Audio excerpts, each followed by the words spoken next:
She was sent as a mail-order bride by her family, but the rancher said, "I'm not here to own you." Now let's dive into the story.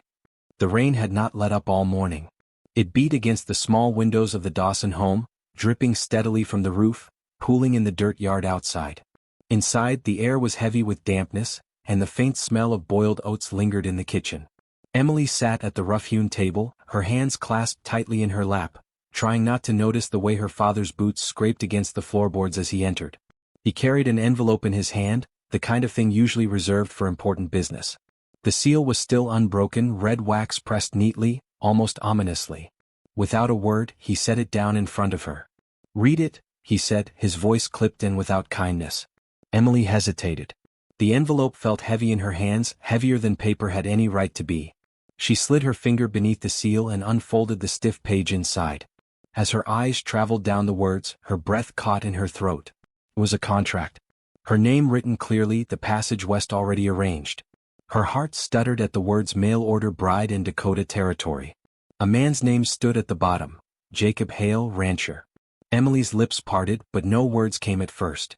At last she managed to whisper, "No, no, this can't be real."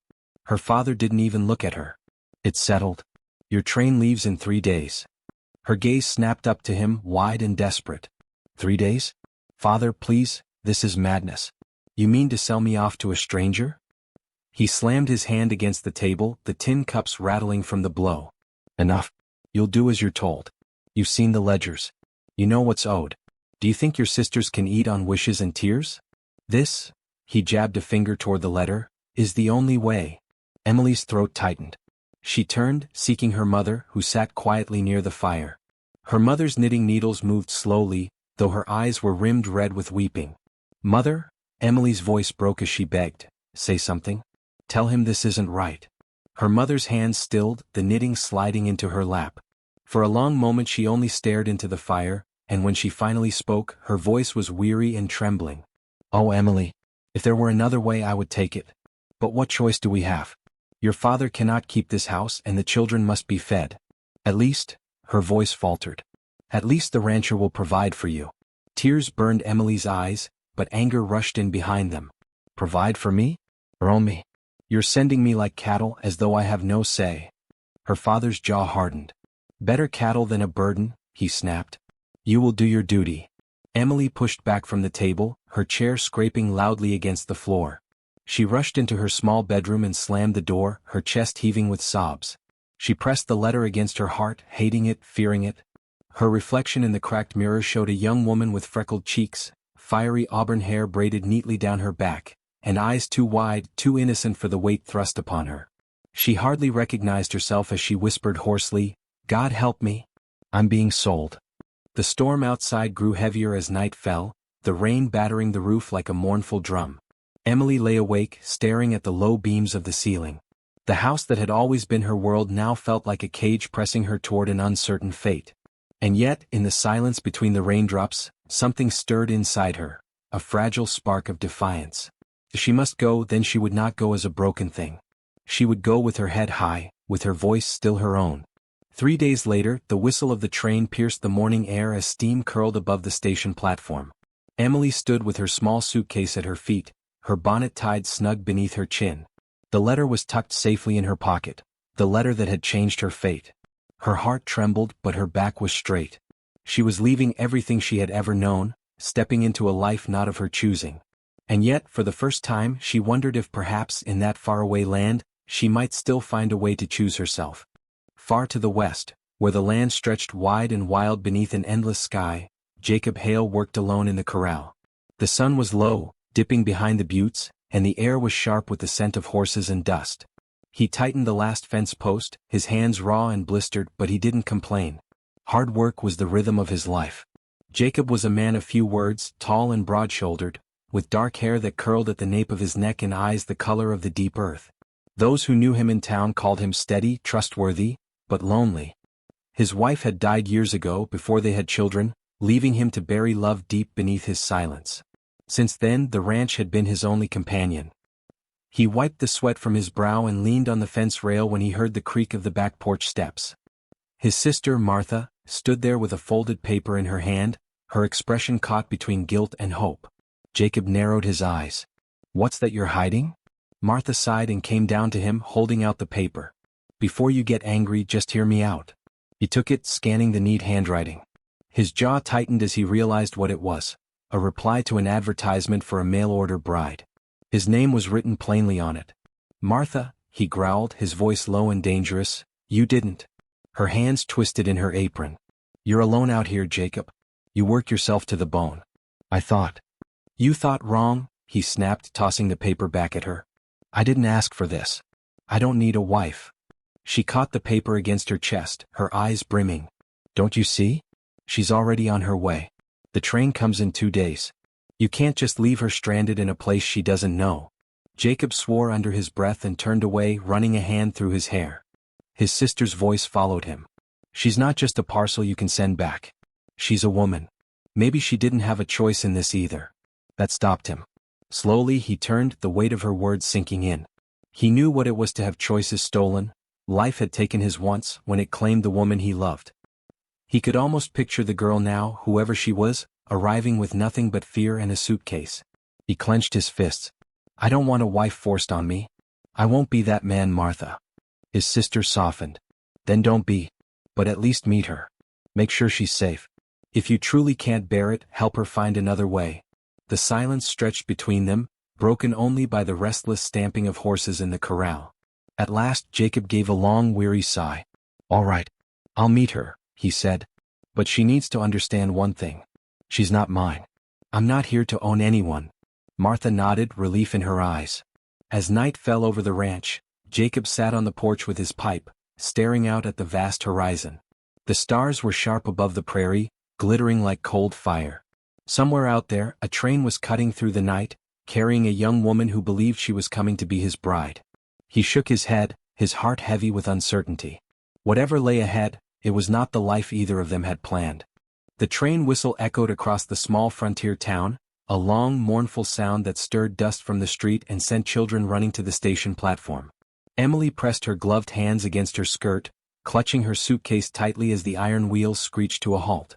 Steam hissed, rolling across the boards in pale clouds, and for a moment she couldn't see anyone at all.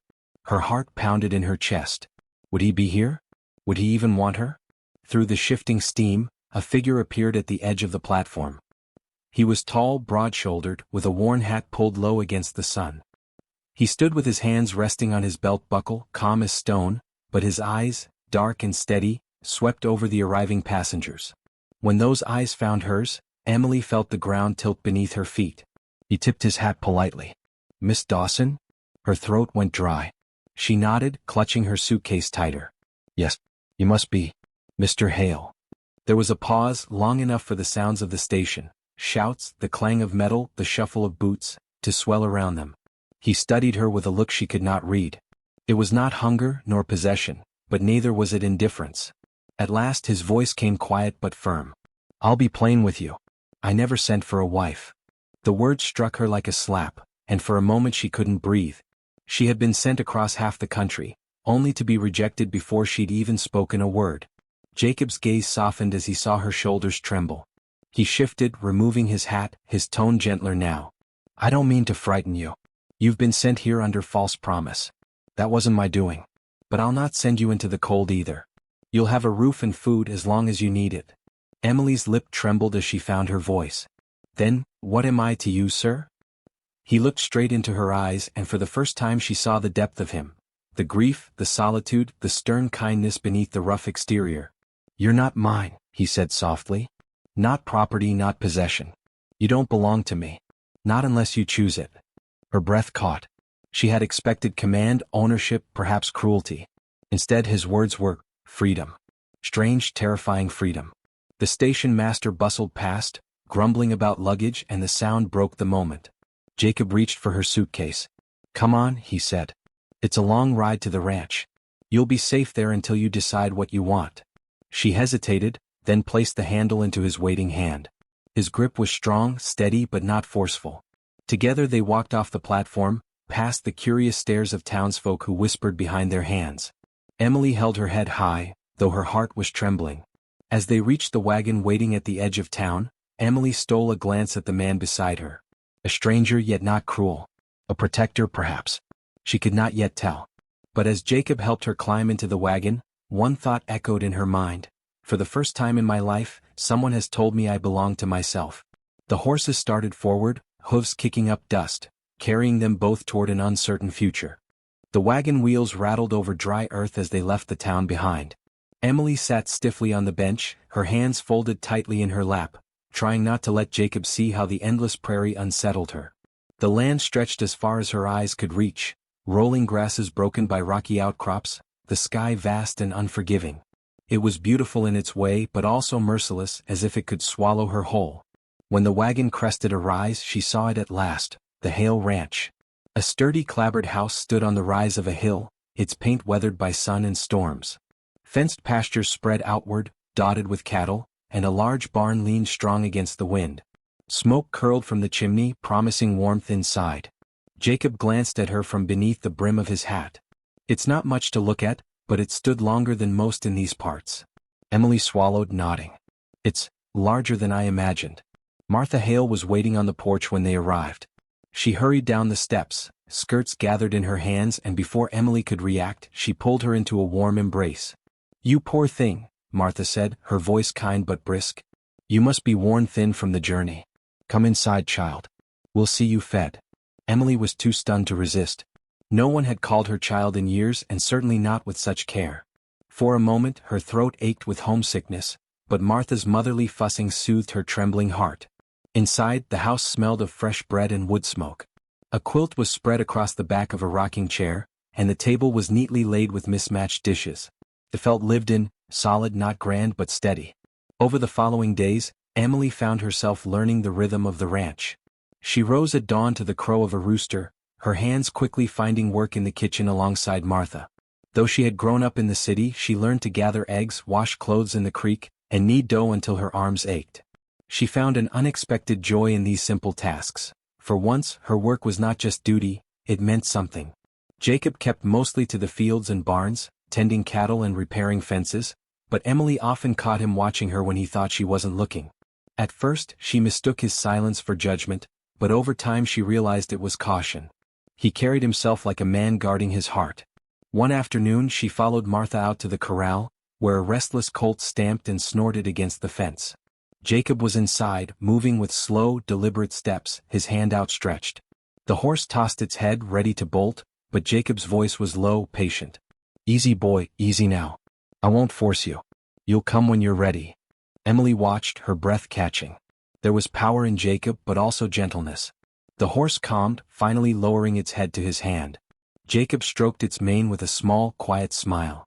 Later that evening, when the lamps were lit and supper was finished, Emily gathered her courage and asked the question that had been gnawing at her. "Why didn't you send me back?" she said softly. Jacob looked up from his plate, his eyes shadowed by the lamplight. He took a long breath before answering. "Because," he said, his voice steady but low, "you deserve a choice. Not chains." Her heart stilled. For a moment she could only stare at him, the weight of his words pressing deep into her soul. She had been sent here as though she were nothing but a bargain, a debt repaid. And yet, here sat a man who offered her something she had never truly been given: freedom. That night, as she lay in the small bed Martha had prepared for her, Emily turned Jacob's words over and over in her mind. For the first time since leaving Boston, she felt a fragile thread of hope winding its way into her heart. The prairie was golden in the late afternoon, the grasses rippling like waves in the wind. Emily had begun to grow accustomed to the land's harsh beauty, though it still humbled her every time she looked out across the horizon. That day she walked back from the barn with a basket of eggs in her hands, sunlight warm on her face, when the sound of hooves thundered up the drive. A rider approached, tall in the saddle, his coat too fine, his boots polished. Dust rose around him as he reined in before the porch. Martha, who had been shelling peas on the steps, stiffened immediately. Emily paused mid-step, uneasy. The man swung down from his horse with an air of practiced authority. He was clean-shaven, with sharp features and eyes that gleamed with arrogance. He tipped his hat, but the gesture lacked sincerity. Well, he drawled. "So it's true. Jacob Hale finally brought himself a bride." Emily froze, her cheeks flushing hot. She wanted to correct him, to explain, but before she could, Jacob came out from the barn, wiping his hands on a rag. His face was set in stone the moment he saw the man. "Lawrence," Jacob said flatly. The stranger smirked. "Neighborly of me to pay a visit, don't you think? Word travels fast out here. Folks were saying, you had yourself a mail-order girl come all the way from back east. I had to see for myself." His gaze slid over Emily, bold and appraising as if she were livestock. "Pretty little thing. Didn't figure you for the type, Hale?" Emily's stomach nodded. She gripped the basket tighter, her knuckles white.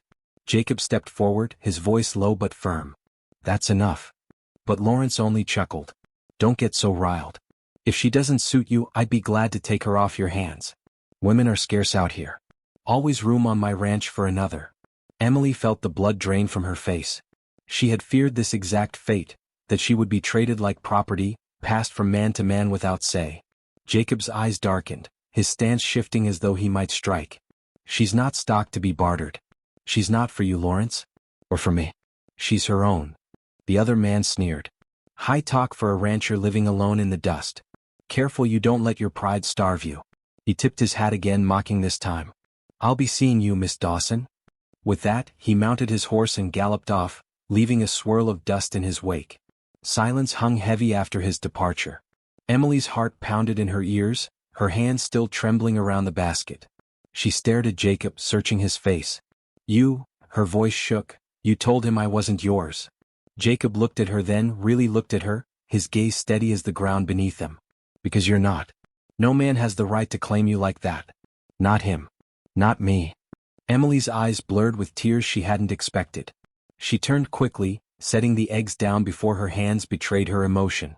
All her life, men had spoken of her as a duty, a price, a burden to be carried. And here, in this faraway land, was one man who insisted she belonged to herself.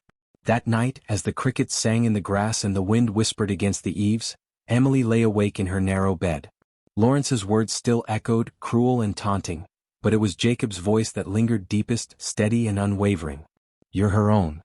For the first time, Emily began to believe it might be true. The wind had been rising all afternoon, tugging at the shutters and setting the horses restless in their stalls. By dusk, the horizon had turned an angry shade of greenish-black, clouds rolling like a wall of smoke across the prairie. Emily stood at the kitchen window, clutching her shawl around her shoulders, her chest tight with dread. Jacob strode in from the barn, his hair wind-tossed, his jaw grim. "It's coming hard," he said. "We'll need to get the cattle in before it breaks." "I'll help," Emily said at once. His eyes flicked to her, hesitating. "It's dangerous. I can't sit inside while you fight it alone." Something in her tone made him nod. Together they pulled on coats and hurried out into the gathering storm. The air was electric, charged with the smell of rain and dust. The herd was already restless, bawling and stamping against the rising wind. Lightning flashed, splitting the sky, followed by a crack of thunder that shook the ground. Emily's heart hammered, but she gritted her teeth and followed Jacob's lead, waving her arms, calling, doing whatever it took to drive the cattle toward the shelter of the barn. Rain lashed down suddenly, blinding and cold. Mud sucked at her boots, but she kept going shoulder to shoulder with Jacob. Once, the wind tore her bonnet away, whipping her hair loose, but she didn't stop. Jacob reached her side, gripping her arm to steady her. His voice had to rise above the roar. "You're stronger than you know." The words fueled her, gave her fire. Together they forced the last of the herd inside just as the storm broke in full fury, wind howling like a wild beast. Soaked through, they stumbled into the barn, slamming the doors shut against the gale. For a moment, neither spoke, both leaning against the heavy wood, panting. Their clothes clung to them, dripping, their breaths ragged in the dim light. Emily's hands trembled. She pressed them to her face, the storm's fury echoing the chaos in her chest. "I've never been wanted for myself," she whispered, the words spilling out unbidden. "Not back home. Not by my family. Always a duty, a bargain, a way to ease someone else's burden." Jacob's head turned sharply toward her. His dark hair was plastered to his forehead, his eyes intense in the flicker of lantern light. "Emily," his voice was low, almost rough. He stepped closer, his presence warm despite the chill. "Listen to me. You're not here because I own you. You're not here because of some debt or bargain. You're here because," he stopped, his breath unsteady, "because maybe I need you. Not as property. As a partner." Her eyes blurred with tears she hadn't expected, hot and aching. She searched his face, finding no mockery, no falsehood, only a raw, honest truth. The thunder cracked again, shaking the rafters, but neither of them moved. The storm outside raged, but the storm inside her heart was quieting for the first time.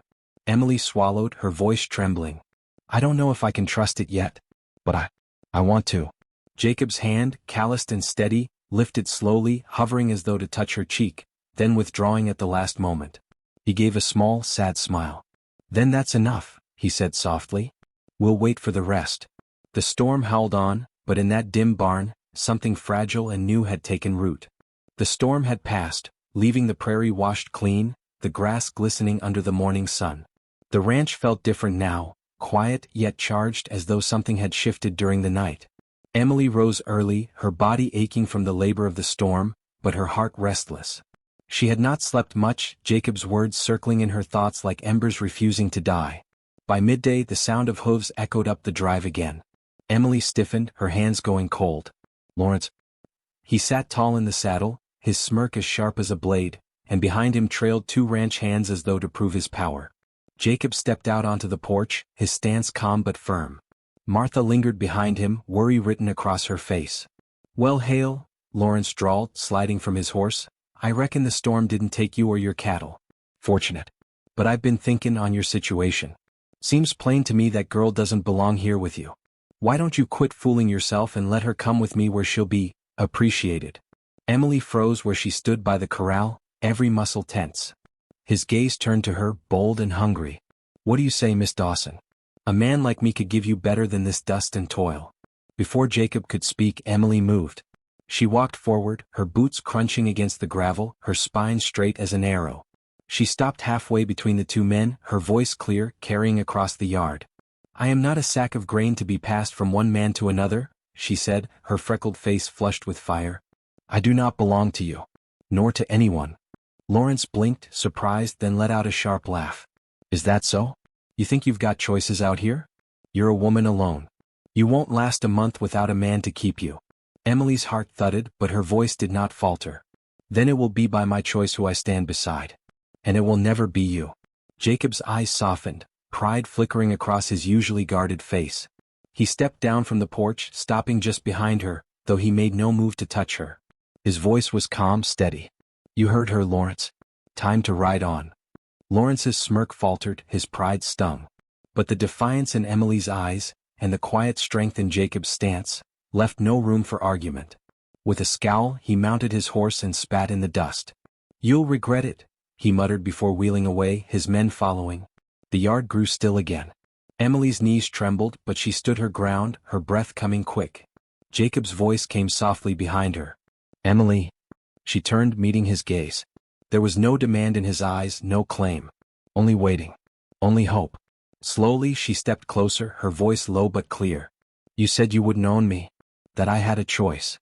He nodded, silent, every muscle in him taut. She reached for his hand, her fingers slipping into his rough, calloused palm. Then let me choose. I choose to stay.